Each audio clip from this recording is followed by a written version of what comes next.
This is part of the lecture series Defining the Detection Unit. Here we'll talk about groups and multiple locations. This brings us to this corner of the decision tree for defining the detection unit. We have already decided that we use groups doing multiple locations as a detection unit and have built our capture history after triangulating the calls. We've done this in the previous lecture. So we'll speak about tracking groups across occasions here.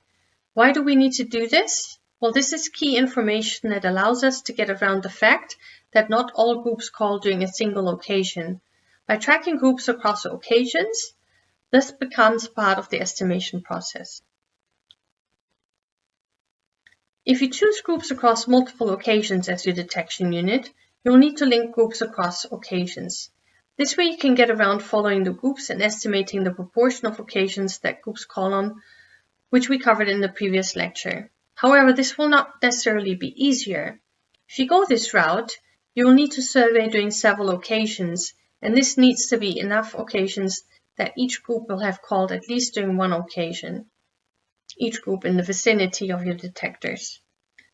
The difficult part now is to match groups across occasions. So for example, during occasion 1, you detect 4 groups. During occasion 2, you detect 3. 4 again during occasion 3, and so on. After you triangulated your groups for each occasion, you'll need to match them between the days. This might simply involve overlaying the maps from the different occasions. This is a very neat example in which the territories match up very nicely.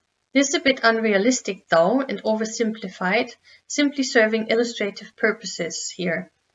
And especially if you consider that you can get the angles wrong, hence the locations of the calling animals and territories wrong, the reality of this method might not look so nice anymore.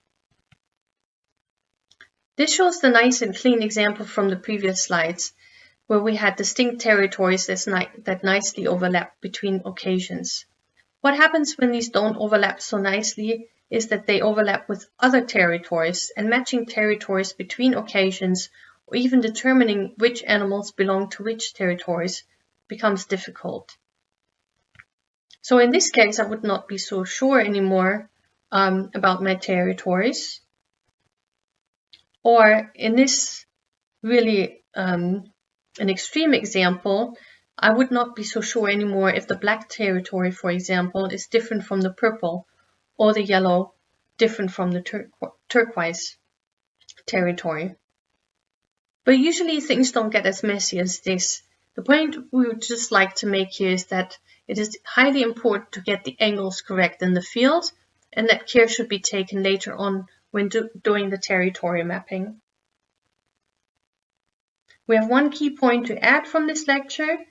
When using groups during multiple occasions as the detection unit, groups and their territories need to be tracked across occasions.